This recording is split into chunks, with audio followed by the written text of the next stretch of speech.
To think is to be. That is to say, thinking is something we do every minute of every hour of every day of our lives, and this happens whether we want it to or not. I think most of us would agree that thinking is a good thing. It's a flexible skill that helps us navigate difficult decisions, turn complicated problems into simple steps, and prioritize important things like eating, drinking water, having shelter so that you can be warm when it's cold outside. And at the same time, chances are that you, watching this right now, also experience on a consistent basis moments where thinking becomes a disadvantage. It's sometimes like when you see an interesting classmate or coworker, or even a stranger, and you want to talk to them but you come up with lots of reasons not to, and so you don't. And maybe that's not a universal experience, but the heart of the matter is, there's something that you're curious about and you want to investigate it, but you don't. And like how we might shy away from talking to someone new, the whole time while we're thinking about it, we kind of get this feeling that we're not supposed to talk to them. Like we never would, like that's just not something within the realm of possibilities. Like for a different example, how it would be really cool to be a famous online artist and have lots of cool artist friends, but you just don't pick up the pen or pencil or whatever to start drawing. And it feels like you really want to be the version of yourself that does draw and is that popular artist, but at the same time it's like you could never draw. Not because drawing is impossible or feels impossible, but more because it feels like it would be wrong, like it's just not canon in the story of your life. That's the effect of what I like to call the secret safeguard. Think about an elementary school classroom. In that classroom, there are rules, right? The rules exist for a reason, generally to keep kids safe. And as a result, it's really important for the teacher to enforce those rules. When a kid breaks a rule, the kid has to be punished. No running in the halls, because if you run into another student, you could both get hurt. Keep the scissors at the table, because if you walk around while holding them or lose them, someone could get cut and bleed, and then they'd have to go to the nurse's office and get a band-aid. But you know, like everyone who's ever grown up and had the experience of being that kid in that room, not every rule is effective and not every rule is made to benefit the person who follows them. And the thing is, the rules that other people set for us aren't the only rules that we ever follow. Because chances are, going through life, you're not going to be one thing forever. You go to school for a little bit, you play games with friends for a little bit, you go to the gym every few days, and from all these situations where you deal with multiple people and the rules that exist because of that, you pick up little pieces for yourself. Subconsciously, you pick up on the rules that other people set for themselves, average them out, and absorb them for yourself. Some people never use machines at the gym. Some people prioritize making everyone happy. Some people go strictly by the book, and some people ignore the book completely. We pick up on these things, and if we don't have our own rules and a self-image that we respect, then sometimes we follow other people's rules without really understanding why they abide by them and what those rules mean for them. That's what the secret safeguard is. It's the invisible hand of our perception of other people and the rules that they follow. It's a form of impulse control that's created by our observations and not our experiences. This isn't usually a bad thing. For example, those of us who have never broken a bone have likely avoided doing dangerous things that we didn't know were dangerous until we saw other people express worry at the idea of it. But now we're grown up and presumably educated. You understand the forces that would be at play if you tripped and fell on the sidewalk, you understand how to catch yourself when you fall, and most importantly of all, you understand how to avoid tripping in the first place and by extension, the set of circumstances that might cause someone to trip.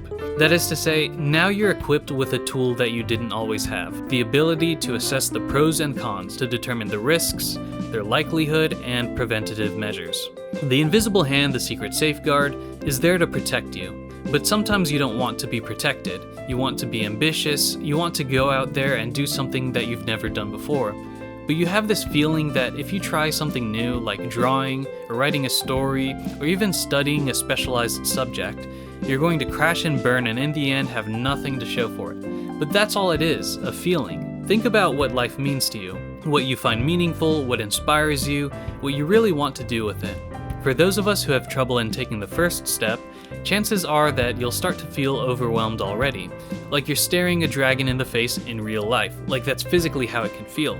But life is, whether it's long or short, a process.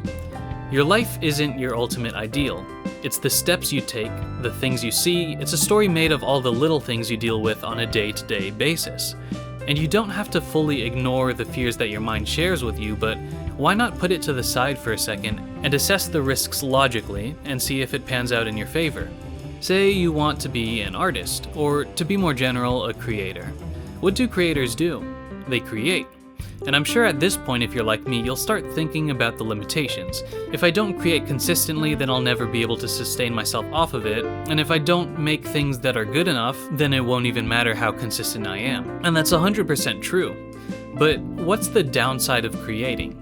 And I don't mean to imply a direct answer for you, and this is something that you'll need to calculate for yourself. But if you're like me and you have the time set aside, then the downside is typically along the lines of, the thing I made wasn't as good as I wanted it to be, and it didn't progress me towards my goal as much as I would have liked.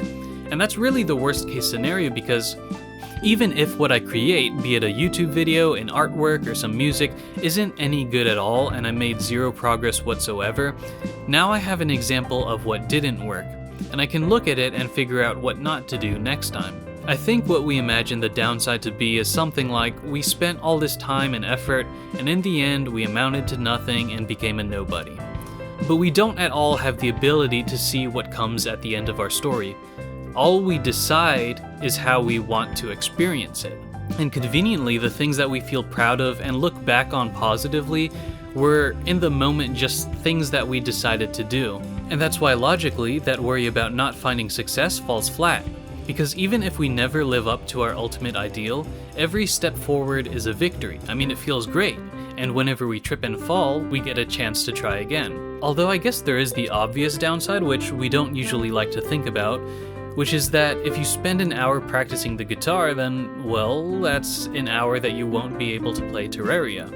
I mean, that's part of what slowed this video down. I've been playing so much Terraria that a part of me never wants to open my script because I get so worried that I'll end up writing instead of playing. And it's really funny because as I wrote this, I really felt this. My body was bargaining with me like, oh, we don't have to speedrun the game, we can take it slow and build houses and decorate and farm loot. But that's alright, because playing games makes me happy for sure. But so does writing a script. And so does drawing and exercising and making videos and improving at all of those things. And what also makes me happy is sharing all of that with others. People like you who enjoyed or found meaning or some kind of next step or starting point in this video to the extent that you've watched it this far. So when it comes to the issue of the secret safeguard, I don't think it's all bad. It's a part of ourselves that we should cooperate with, understand, negotiate with, and at times leave in the dust as we forge a path forward. And if you're not exactly sure how to do that, I do have some actionable steps for you to try. The first and most important is, notice and think consciously about when you feel curiosity about something. Noticing is the most important part. Just by noticing, you're more likely to change your behavior to the extent that I could leave it at that and you'd probably see some changes for the better. Next, separate yourself from the feeling of curiosity and list the likely upsides and downsides or the consequences of acting on that curiosity. Finally, if you're happy with the pros and cons, give it a try and act on that curiosity in whatever way you can in the moment. Maybe it's looking up how to draw a tree, or stepping on a tile that looks like it has a weird texture, or maybe you're like me and you see a matchbox in the garage and you're like, it'd be pretty cool to light a match, because you haven't done that in a while.